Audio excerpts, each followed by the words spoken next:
पीताम्बरं करविराजितशङ्खचक्र कौमोदकी सरसिजं करुणासमुद्रं राधासखायमतिसुन्दरमन्दहासं वातालये च मनिशं हृदि भावयामि.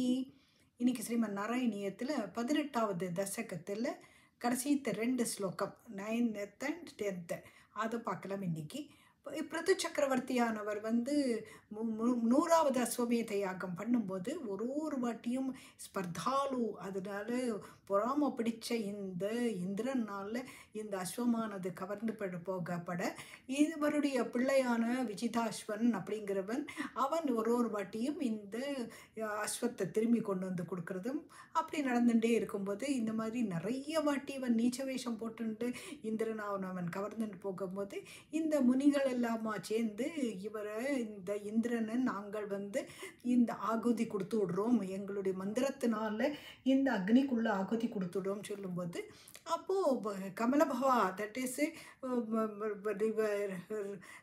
பிரம்மாவானவர் தடுத்து நிறுத்துறார், இவாளை பண்ணாதேன்னு சொல்லிட்டு இதோட போருமே உனக்கு இந்த இந்திர பதவி வேணுங்கிற ஆசை இல்லையே, இதோட நிறுத்து அப்படின்னு சொன்ன உடனே இவரும் சந்தோஷத்தோட பிருது சக்கரவர்த்தியும் நிறுத்திடுறார். நிறுத்தின உடனே அபவிருத்தி ஸ்நானம் பண்ணணும் அப்படின்னு அபவிருத்தி ஸ்நானம் பண்ணுறதுக்கு போகும்போது அபவிருத்தி ஸ்நானம் முடிஞ்ச உடனே இந்த கிரதுவானது முடிஞ்சுடுறது யாகமானது முடிய அங்கே பகவான் ஆவிர்பவிக்கிறார் அப்படிங்கிறத போன ஸ்லோகங்களில் பார்த்தோம். மேற்கொண்டு என்ன நடக்கிறதுன்னு பார்க்கலாம். இப்போது இவர் 99 யாகங்களை பண்ணியிருக்கார். 100வது யாகத்தை பண்ணாததுனால இவருக்கு இந்த பிருது சக்கரவர்த்திக்கு ஏகோன சதக்ரது அப்படின்ற பேர் வந்துடுறது. சதக்ரதுனாக்கா 100 யாகம் பண்ணின இந்திரனோட பேர். அப்போது ஏகோனான்றது 99 1 குறைச்சல் 100க்கு 1 குறைச்சலான்னு யாகத்தோடு நிறுத்தின இவர் ஒருத்தர் தான். இந்த மாதிரி 99 யாகத்தோடு நிறுத்தினவர் ஒரே ஒருத்தர் தான், பிருது சக்கரவர்த்தி ஒருத்தர் தான். அப்படி பெயர் பெற்ற இந்த பிருது சக்கரவர்த்தி அந்த அவருக்கு முன்னாடி கடவுளானவர் ஆவிர்பவிக்கிறார். அதை பார்த்ததும் என்ன நடக்கிறது, மேற்கொண்டு என்ன நடக்கிறதுங்கிறத இங்கே பார்க்கலாம். தத்தத்தம் வரமுபலப்ய பக்திமேகாம் கங்காந்தே விஹித பத கதாபி தேவ சத்ரஸ்தம் முனிநிவகம் ஹிதானிஷம் சன் ஐதிஷ்டா சனகமுகான் முனீன் புரஸ்தாத். இப்போ தேவா அப்படின்னு அட்ரஸ் பண்ணுறார் இந்த நாராயண பட்டத்திரி. கடவுளையும் கூப்பிடுறார், பிருது சக்கரவர்த்தி கூப்பிடுறார், தேவா அப்படின்னு கூப்பிடுறார். தத்தத்தம் வரமுபலப்ய பக்திம் ஏகாம் பக்தி வேணும் அப்படின்னு இந்த பிருது சக்கரவர்த்தி எதற்கு ஆவிர்பவிச்சிருக்கிற நாராயணனை பார்த்து கேட்குறார். நாராயணனுடைய ஒரு அம்சம்தான் இந்த பிருது சக்கரவர்த்தி. அவர் தன்னையே தானே பார்க்குற மாதிரி அந்த இவர்கிட்டேருந்து நாராயணன்டேருந்து பக்திம் ஏகாம் வரம் அந்த மாதிரி வரத்தை அவர்கிட்ட ஒரே உங்ககிட்டயே என்றைக்குமே பக்தி பண்ணணும், அது ஒன்று தான் எனக்கு வேணும் அப்படின்னு இந்த இடத்துல நாராயண பட்டத்திரி சொல்கிறார். ஆக்சுவலி இந்த இடத்துல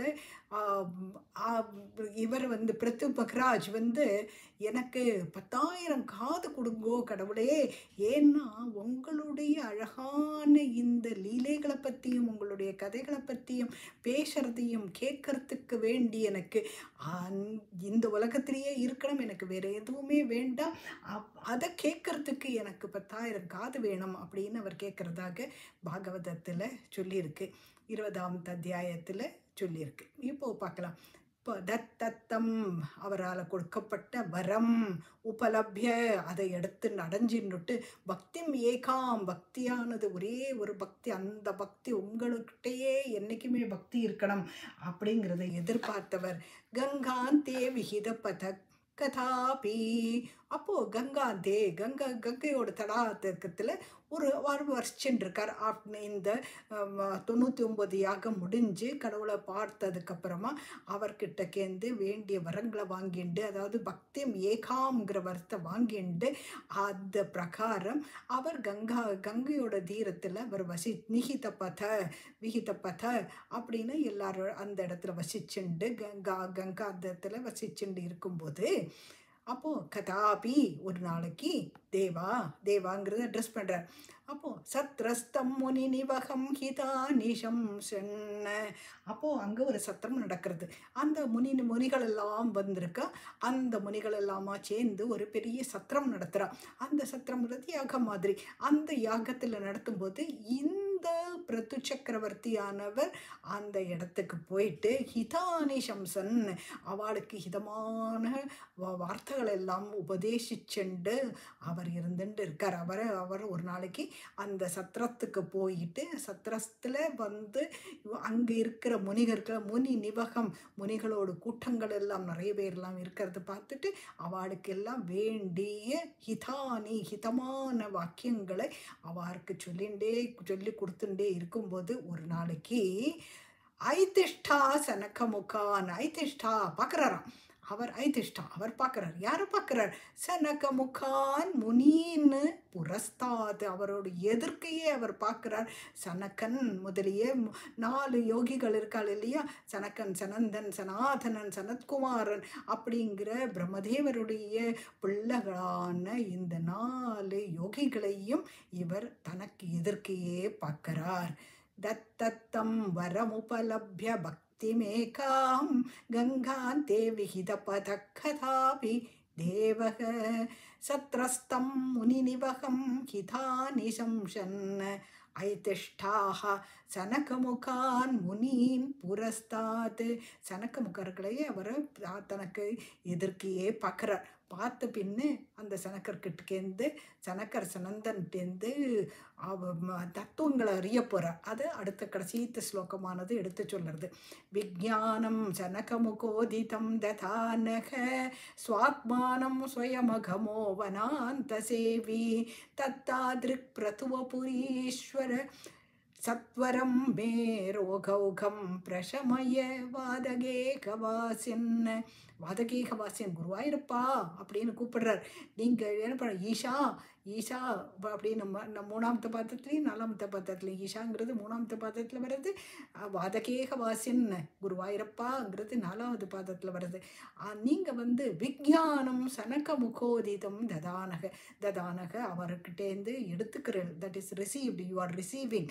அப்போது அவர் வந்து சனக்கர் முதலிய சனந்தர் அந்த மாதிரி 4 பேரும் விஜானம் அவருக்கு ஆத்ம தத்துவத்தை உபதேசிக்கிறார். அந்த ஆத்ம தத்துவத்தை இவர் அவா கிட்டக்கேந்து கிரகிச்சுண்டு அது மேற்கொண்டு என்ன நடக்கிறது?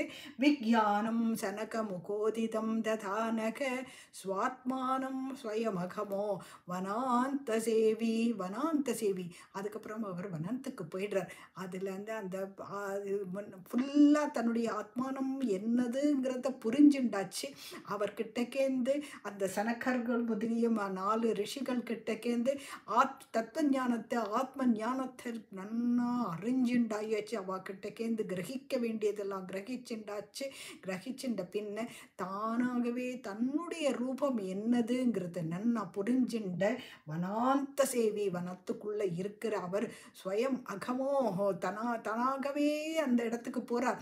வனத்துக்கு போன பின்ன தானாகவே அந்த சனக்கர்கள் சொல்லி கொடுத்த இந்த ஆத்மானத்தில் உள்ளேயே ஆத்ம ஞானத்துக்குள்ளேயே அவர் திரும்பி ரிஃப்ளெக்ட் பண்ணிகிட்டே இருக்கும்போது தன்னை பற்றி தான் யாருங்கிற உண்மையை உணர்ந்துண்டு அதுக்கப்புறமா தத்தாதிருக் பிரதுவபுரீஸ்வர ஈஷ சத்வரம் மே ரோகௌகம் பிரசமய வாதகேகவாசா.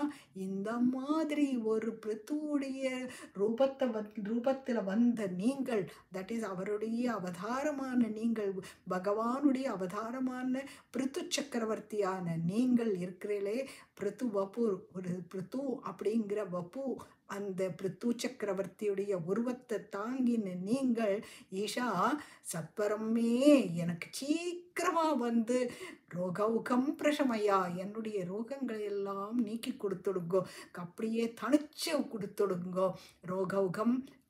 இந்த மாதிரி குருவாயிருப்பா பிருத்துவுடைய பிருத்து சக்கரவர்த்தி அப்படிங்கிற ஒரு ரூபத்தை எடுத்துட்டு வந்த நீங்கள் எனக்கு என்னுடைய இந்த வியாதி கூட்டங்களை தடிச்சிட்டு அதோடைய கஷ்டங்களை எல்லாம் அடக்கிட்டு சீக்கிரமாக எவ்வளோ சீக்கிரம் முடியுமோ அவ்வளோ சீக்கிரம் என்ன ரோகௌகம் பிரசமையா என்னுடைய ரோகங்களை எல்லாம் தணிக்க வச்சு கூடமே குருவாயிரப்பா நீங்கள் தான் பண்ணணும் அப்படின்னு கேட்குறார் நாராயண பட்டத்தை. விஜயானம் சனக முகோதிதம் ததானக, விஞ்ஞானத்தை அறிஞ்சுக்கிறார் இந்த சனக்கர்கள் மூலமாக. அவர் ஆத்ம ஞானத்தை அடைஞ்சவர். ஸ்வாத்மானம் ஸ்வயமகமோ வனாந்த சேவி, வனத்துக்குள்ள போயிட்டு தன்னுடைய ஆத்மஸ்வரூபத்தில் இருந்துண்டு அவர் ஐக்கியமாயிடுறார் பகவான் கூட. அப்படிப்பட்ட தத்தாதிருக் அப்படிப்பட்ட பிருத்து வபூஹு ஈஷா, பிருத்துவோடைய ரூபத்தை எடுத்துட்ட ஈசனே நீங்கள் சத்வரமே ரோகௌகம், என்ன சீக்கிரமா என்னுடைய இந்த ரோகங்களை எது பிரசமையா என்னோட தனிச்சு கொடுத்துடு, என்னுடைய இல்லாம ஆக்கி கொடுத்துடு வாதகேக வாசின் ஒரு குருவாயிரப்பா அப்படின்னு நாராயண பட்டத்தை இந்த கடைசி ஸ்லோகத்தில் கேட்குறேன். இதோட இந்த பிருத்து சக்கரவர்த்தியுடைய சரித்திரமானது முடியறது.